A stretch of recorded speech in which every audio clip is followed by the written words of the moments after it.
मंत्री की बात नहीं है, जन सुराज ने जो फंडामेंटल तीन बातें कही हैं कि 15 साल से कम उम्र के बच्चों के लिए बिहार में इतनी अच्छी शिक्षा की व्यवस्था बनाई जाए कि वो व्यवस्था पर बोझ न बने। और उसके लिए हम लोग दो काम कर रहे हैं। पहला तो ये कर रहे हैं कि हर गांव में स्कूल बनाने के बजाय हर प्रखंड में कम से कम हम लोग 5 विश्व स्तरीय विद्यालय बनाना चाहते हैं, जो नेतरहाट का मॉडल यहाँ पर बिहार में है।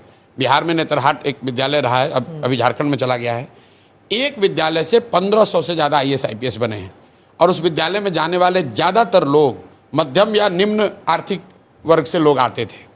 तो हम लोग का लक्ष्य है कि बिहार में हर प्रखंड में कम से कम 5 अच्छे विद्यालय ऐसे जरूर बनाए जाएं जहां पर विश्व स्तरीय पढ़ाई हो। और इन 5 विद्यालयों को बनाने के लिए भी मैं कह रहा हूं कि मुझे 5 साल लगेंगे, क्योंकि हर साल जो यहाँ बजट उपलब्ध है उसमें मैं एक विद्यालय को बढ़िया बना सकता हूँ। दूसरा, जब ये करेंगे, अगर आप 5 विद्यालय बनाएंगे तो उससे क्या होगा, तो पूरे स्कैंडिनेवियन कंट्री में ये मॉडल है कि rather than taking good school to the every village, take kids to the good school.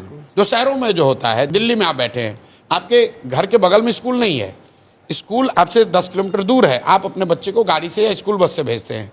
तो जन सुराज का मॉडल ये है कि हर प्रखंड में कम से कम 5 अच्छे अगर विद्यालय बना दिए जाए और स्कूल बस की सुविधा दे दी जाए तो 20 मिनट से ज़्यादा किसी को ट्रैवल नहीं करना पड़ेगा और ये व्यवस्था 5 वर्ष में बनाई जा सकती है।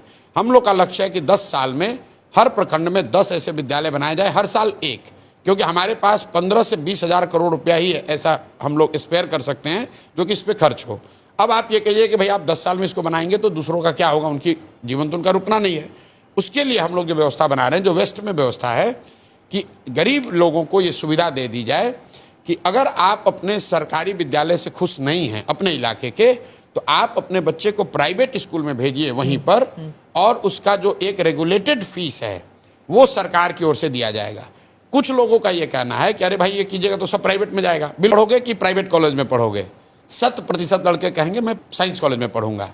अगर आपसे पूछूं कि आपका लड़का पटना मेडिकल कॉलेज से मेडिकल करेगा कि रमैया से करेगा, रमैया का फीस भी सरकार भरेगी, तो आप कहेंगे नहीं भाई हमको तो पटना मेडिकल कॉलेज में जाना है।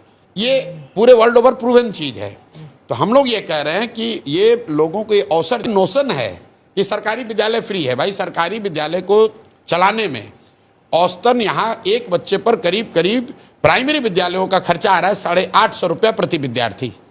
60,000 करोड़ रुपया खर्च हो रहा है और जितने बच्चे उसमें पढ़ रहे हैं प्रति विद्यार्थी अगर आप निकालेंगे तो 850 रुपये खर्चा आ रहा है।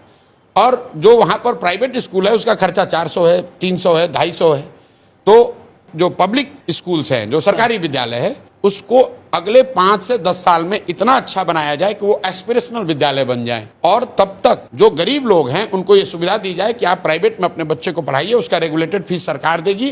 तो जो बजट अवेलेबल है अभी हम लोग के पास, उससे उसको हम लोग 3 भाग में बांटना चाह रहे हैं। एक 15 से 20 हज़ार करोड़ रुपया हम लोग ये नए वर्ल्ड स्केल के स्कूल 5 साल में 2500, अगले 10 साल में 5000 विद्यालय बन जाएंगे। उस पर करीब करीब 5 लाख करोड़ रुपया हम लोग खर्च करना चाहते हैं। ऐसे कर दिया तो दूसरा इलेक्शन अपने आप बैठ के जीतेंगे, उसकी चिंता नहीं है। मैं उनमें से नहीं हूं जो ये कहेगा कि मैं आऊँगा और कल बिहार की व्यवस्था सुधर जाएगी। नहीं सुधरेगी। अगर आपको वर्ल्ड क्लास स्कूल बनाने हैं तो उसके लिए 10 साल का प्लान होना चाहिए, 5 लाख करोड़ रुपये लगेंगे और उसको मैं बता रहा हूँ कि इंक्रीमेंटली कैसे 10 साल में किया जाएगा। 1/3 बजट हम लोग अभी की जो व्यवस्था चल रही है इसको एफिशिएंट और बेहतर बनाने में खर्च करेंगे, और 1/3 इस जो हमारा बजट है अभी एजुकेशन का, उसका हम लोग खर्च करना चाहते हैं जो प्राइवेट में जाना